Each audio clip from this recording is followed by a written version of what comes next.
योगेन चित्तस्य पदेन वाचा मलं शरीरस्य च वैद्यकेन योपाकरोत्तं प्रवरं मुनीनां पतञ्जलिं प्राञ्जलिरानतोऽस्मि। ॐ परमऋषिभ्यो नमः।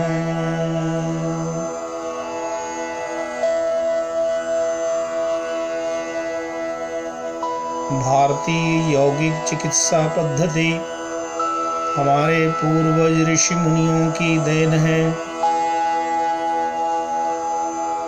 यह एक प्राचीन पद्धति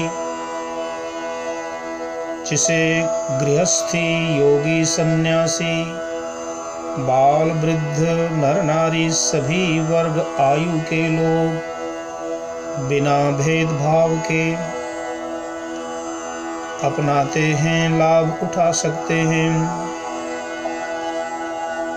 यौगिक चिकित्सा पद्धति प्राणों को सशक्त बनाती है और शरीर को नवजीवन प्रदान करती है। अन्य चिकित्सा पद्धतियों की अपेक्षा यह अधिक कारगर, सहज, सुलभ और सस्ती भी है। यह एक विज्ञान है, जीवन को जीने की कला है। यौगिक चिकित्सा पद्धति मनोविज्ञान है, शरीर विज्ञान है, प्राण विज्ञान है, रसायन विज्ञान है। पंचकोश, पंच प्राण, उपप्राण, ग्रंथियों तथा तत्वों के सिद्धांतों पर आधारित है। हमारे शरीर में प्रतिरोधक शक्ति विद्यमान है जो रोगों को जड़ से उखाड़ने में समर्थ है। वह जहाँ स्वाभाविक रूप से रोग मुक्त करती है, वहाँ अच्छे स्वास्थ्य के द्वारा उच्चतम शारीरिक क्षमता बनाए रखती है, जिससे कि नए रोगों का आक्रमण न हो सके। यौगिक उपचार पद्धति की विशेषताएं हैं: शरीर की शुद्धि करना, अंतःस्रावी ग्रंथियों ग्लैंड्स को सक्रिय बनाना, सभी संस्थानों नाड़ी, श्वसन, पाचन, रक्त परिभ्रमण, मल निष्कासन आदि संस्थानों के कार्यों को उचित ढंग से संचालित करना, उपचार की अपेक्षा परहेज पर बल देना, ब्रह्मचर्य को महत्व देना, आहार नियंत्रण से रोगों का निराकरण करना, मानसिक नियंत्रण, चित्त शुद्धि, आत्मिक पवित्रता, षट्कर्म, आसन, प्राणायाम, ध्यान आदि के द्वारा शरीर व मन को तनाव रहित करते हुए रोग उत्पत्ति के कारणों को समाप्त करना।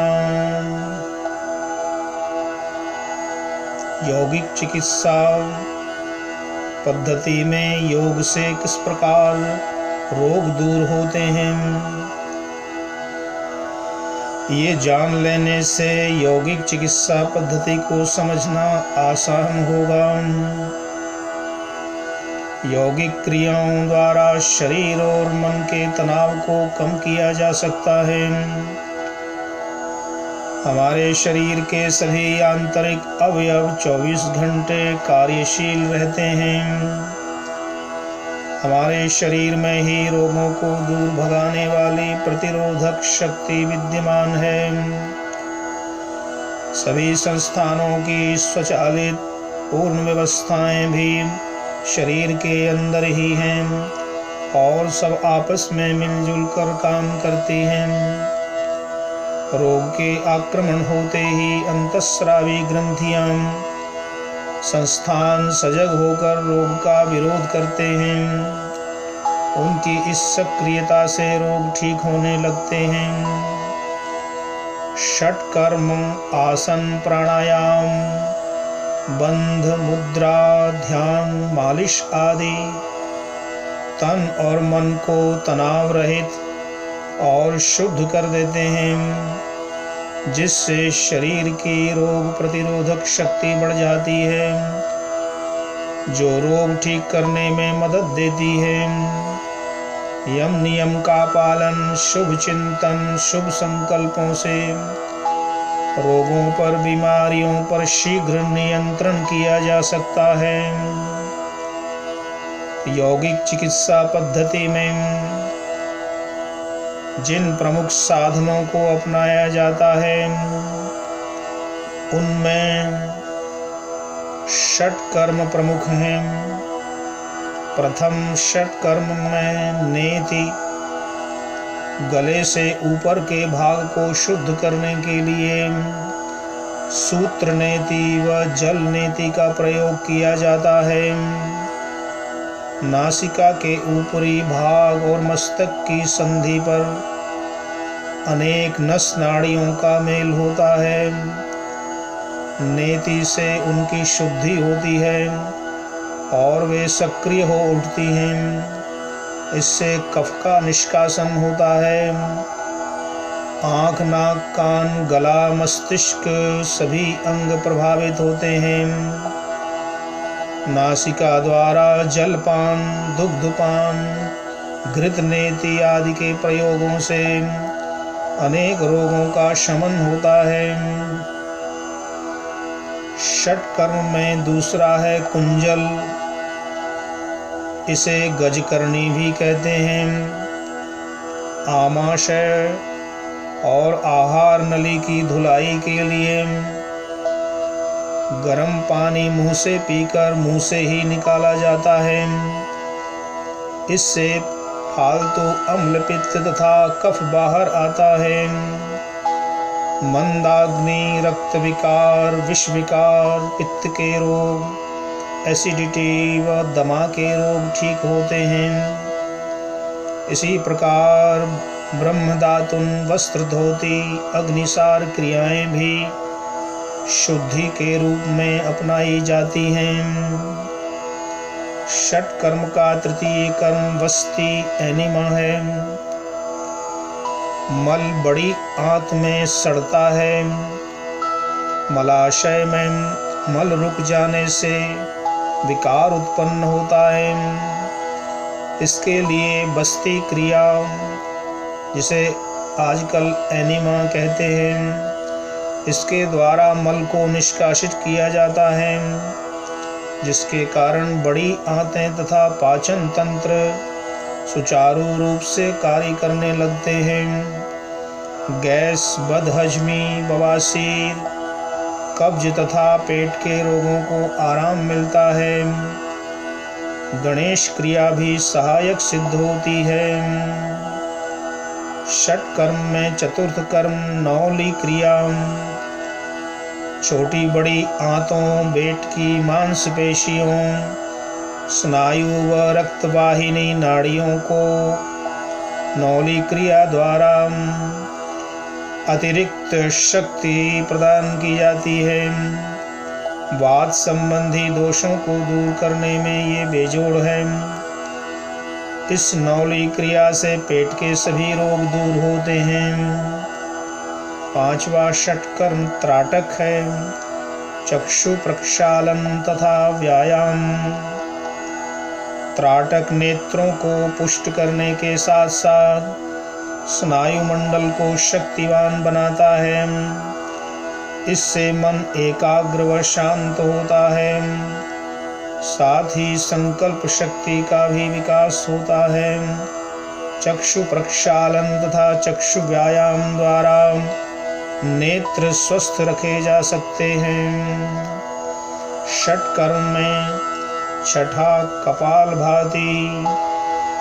कपालभाति शुद्धिकरण की क्रियाओं में एक महत्वपूर्ण स्थान रखती है। इस क्रिया से कपाल अर्थात माथा, मस्तिष्क, खोपड़ी शुद्ध होती है, मानसिक शांति मिलती है, आंतें प्रभावित होती हैं, कपाल की नस नाड़ियों में जमी हुई गंदगी बाहर निकल जाती है, सभी मुख्य ग्रंथियां सक्रिय होती हैं। इस प्रकार षट कर्मों के द्वारा संपूर्ण शरीर को शुद्ध पवित्र किया जाता है। आसन, नियमित और विधिवत आसन करने से रोग ठीक होते हैं और शरीर मन स्वस्थ रहता है। आसन से स्नायु मंडल का तनाव दूर होता है, उनकी शुद्धि होती है, मांसपेशियां फैलती हैं, सिकुड़ती हैं, जिससे उनकी मालिश होती है। पेशियों के सक्रिय होने से रक्त प्रवाह सुचारू रूप से सारे शरीर में पहुंचता है। आसनों में दीर्घ श्वास की प्रक्रिया होने से अधिक ऑक्सीजन ग्रहण की जाती है, जिससे रक्त शुद्ध होता रहता है। आंतों की क्षमता बढ़ने से स्वाभाविक भूख लगती है और भोजन अच्छी तरह पचता है। अंतःस्रावी ग्रंथियों से पाचक रस उचित मात्रा में निकलता है, जिससे सारे संस्थान अपना अपना कार्य सही ढंग से करते हैं। रीढ़, जो हमारे शरीर का आधार स्तंभ है, वह रीढ़ पुष्ट होती है।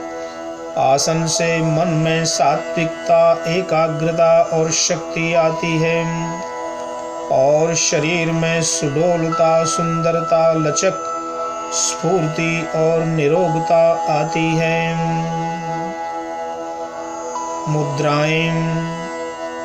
मुद्राएं आसन और प्राणायाम के बीच की अवस्था है। महामुद्रा से यौन रोग, कुष्ठ रोग, अजीर्ण, भगंदर तथा वायु रोग ठीक होते हैं। खेचरी मुद्रा से व्याधि, भूख, बुढ़ापा तथा मृत्यु भय नष्ट होता है। विपरीत करणी मुद्रा से यौवन बना रहता है। पाशनी मुद्रा से बल की पुष्टि